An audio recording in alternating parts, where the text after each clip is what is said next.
Salam sejahtera buat semua penonton tayangan ini. Kembali berjumpa dengan saya. Neraca harus seimbang agar pencari keadilan tidak bimbang. Meskipun semakin ke sini pencari keadilan itu semakin hari semakin bimbang. Tapi sebagai sebuah upaya agar peradilan, agar keadilan itu bisa terus ditegakkan, tentu harus disuarakan.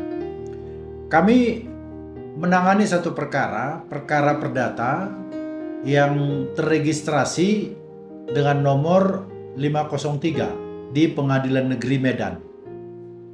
Jadi perkara ini sudah mulai disidangkan tahun yang lalu, di tahun 2023, persisnya mulai bulan Juli 2023. Perkara ini tentunya sudah didaftarkan di bulan Juni 2023. Nah, dalam perjalanan perkara, seperti yang saya ada paparkan di video yang lalu, bahwa ada tahapan-tahapan di dalam persidangan perkara perdata. Tahapan-tahapan itu tentunya sudah kami lalui, ya, mulai dari tahapan mediasi, kemudian pembacaan gugatan, eksepsi, dan seterusnya. Nanti bisa dilihat di video saya yang sebelumnya. Singkat cerita, tahapan-tahapan itu setelah dilalui, akhirnya sampailah kepada rencana untuk mengambil putusan. Pada saat itu, tahapan terakhir dalam persidangan 503 ini adalah konklusi, kesimpulan dari semua para pihak tertanggal 5 Februari 2024. Jadi bayangkan dari mulai Juli 2023 sampai di Februari, 5 Februari 2024. Disitulah tahap konklusi, tahap terakhir acara persidangan, dan majelis hakim menentukan waktu itu putusan akan dibacakan pada tanggal 28 Maret 2024. Bagi kami, pengunduran sidang yang seperti ini terus terang tidak lazim. Karena hakim sendiri yang sering berkata, kalau menunda putusan itu tidak boleh terlalu lama. Biasanya jangka waktu satu minggu. Antara konklusi misalnya dimundurkan itu 1 minggu.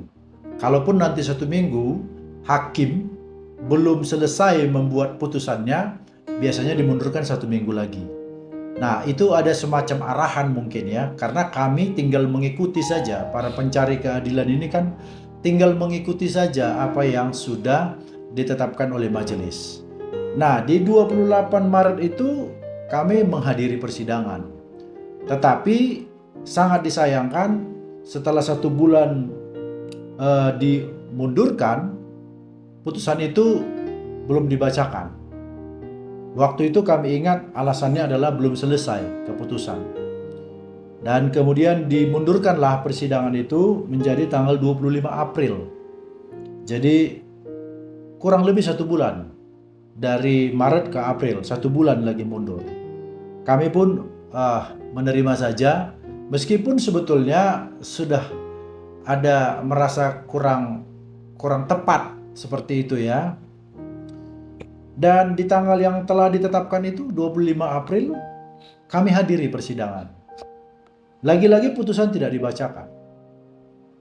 Ya, kami sudah mulai lupa apa yang menjadi alasan, tapi kurang lebih waktu itu alasannya adalah hakimnya lagi cuti. Maka putusan tidak dibacakan.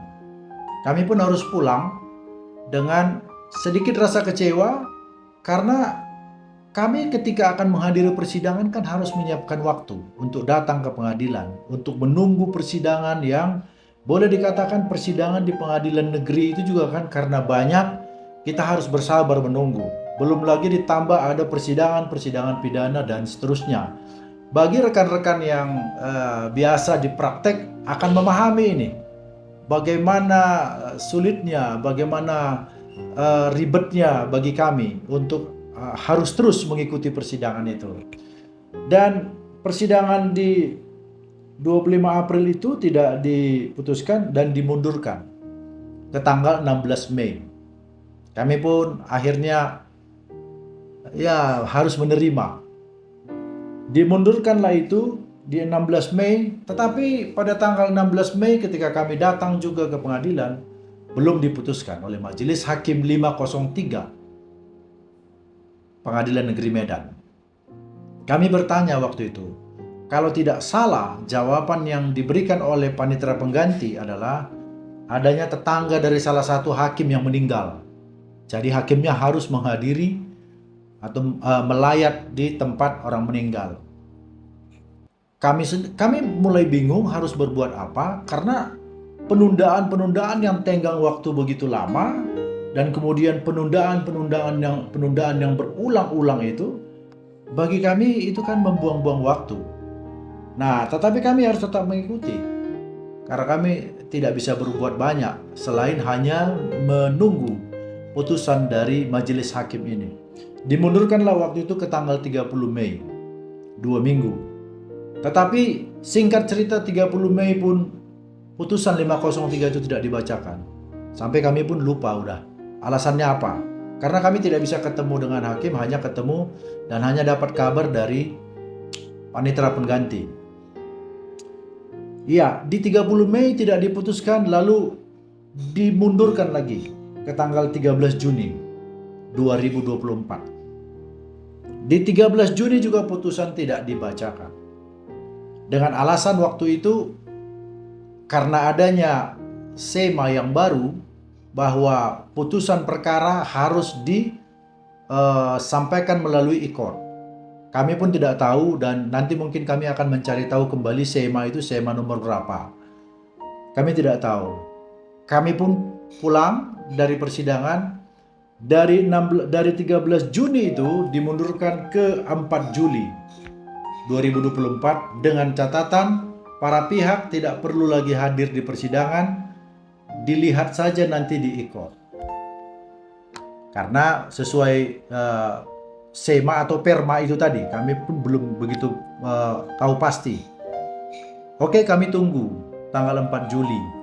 Tetapi cilakanya tanggal 4 Juli putusan itu pun belum diupload ke e-court.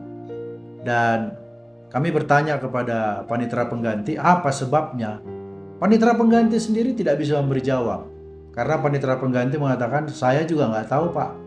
Tetapi yang pasti ketua majelis mengatakan sidang ini ditunda. Dan yang terakhir kali 4 Juli kami tidak tahu ditunda itu ke tanggal berapa. Jadi bayangkan bagaimana susahnya kami untuk mencapai keadilan sebagaimana moto kita, neraca harus seimbang. Kami merasa ini sudah mulai tidak seimbang. Kami merasa pencari keadilan sudah mulai bimbang. Apa yang akan terjadi? Kenapa ini terjadi? Putusan yang berlarut-larut ini. Padahal di dalam SEMA nomor 2 tahun 2004 di sana dikatakan tentang penyelesaian perkara di tingkat pengadilan tingkat pertama maupun tingkat banding. Di sana dikatakan penyelesaiannya maksimum 5 bulan. Bayangkan perkara ini sudah dibuka mulai bulan Juli 2023 sampai sekarang ini bulan Juli 2024 perkara kami sebagai tergugat 1 belum diputus. Wajar saja kalau akhirnya masyarakat itu mempunyai asumsi-asumsi. Ya dengan rasa jengkel, dengan rasa marah mungkin. Masyarakat bisa berasumsi. Mungkin asumsinya adalah apakah majelis hakim merasa bahwa kami sebagai pencari keadilan ini harus menerima apa yang mereka lakukan. Harus menerima saja. Dan bisa saja ditambah lagi asumsi masyarakat, majelis hakim merasa bahwa posisi mereka itu jauh lebih tinggi dari posisi kami masyarakat dan pencari keadilan. Mungkin saja karena mereka digambarkan sebagai wakil Tuhan. Ya, atau mungkin saja mereka berkata, kami ini sibuk, kalian harus tahu. Nah, asumsi-asumsi seperti ini bisa berkembang, bisa muncul, dan itu kita tidak bisa salahkan dari masyarakat. Karena itu yang kita alami sendiri. Karena masyarakat mengalami itu sendiri. Dan untuk semua kekecewaan-kekecewaan ini, kami sebagai pengacara dari tergugat 1, itu sudah mengirimkan surat. Sampai 3 kali kami kirimkan surat. Kami kirimkan surat kepada Ketua Pengadilan Tinggi, mungkin bagi hakim pengawas agar bisa mengawasi kinerja atau mungkin bisa menegur kinerja Majelis Hakim Perkara 503 tahun 2023 PN Medan ini. Ya, kami mendapatkan tebusan dari Ketua Pengadilan Tinggi yang mengirim surat kepada Ketua Pengadilan Negeri minta klarifikasi terkait pengaduan kami. Tetapi sampai di situ saja. Selebihnya kami tidak tahu perkembangannya. Apakah surat dari Ketua Pengadilan Tinggi itu direspon oleh Pengadilan Negeri? Dalam hal ini adalah Majelis Perkara 503, kami tidak tahu. Tetapi selain kepada Ketua Pengadilan Tinggi, kami juga mengirim surat kepada Ketua Pengadilan Negeri Medan agar menegur majelis hakim yang seperti ini, yang betul-betul sudah mengabaikan rasa keadilan masyarakat. Tapi lagi-lagi kami pun tidak mendapat jawaban dari Ketua Pengadilan Negeri. Ada tertanggal 14 Juni surat kami itu ada ke Pengadilan Tinggi, ada ke Ketua Pengadilan Negeri.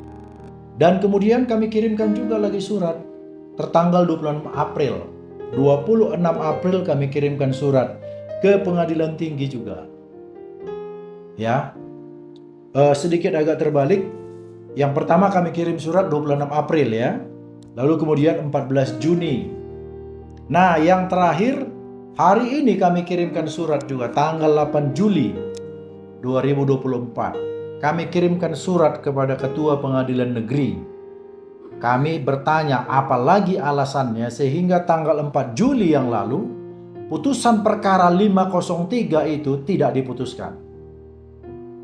Jadi kami membuat video ini supaya semua orang bisa menilai, semua masyarakat bisa tahu ya seperti apa peradilan yang kita hadapi di negara kita Indonesia ini. Jadi semoga dengan video ini bisa ditonton oleh masyarakat, sekaligus juga mungkin Ketua Mahkamah Agung, karena terus terang beberapa kali surat kami juga kepada Ketua Mahkamah Agung itu juga tidak direspon. Nanti ada dalam paparan yang lain kami akan utarakan. Kami juga kirim surat ke Bawas, tidak ada juga respon. Nah, ketidakmengertian kami ini, kebingungan kami ini sekarang kami sampaikan lewat video ini. Jadi bahkan sebetulnya kepada Ketua Pengadilan Negeri untuk surat kami yang hari ini, kami minta kepada Ketua Pengadilan Negeri agar mengganti saja majelis hakim yang memeriksa perkara ini kalau mereka tidak sanggup memeriksa atau memutus perkara ini. Itu permintaan kami. Semoga permintaan kami ini bisa direspon karena surat kami sudah masuk berulang-ulang. Jadi itu saja mungkin. Terima kasih dari kami, Keluhan Pencari Keadilan. Selamat siang.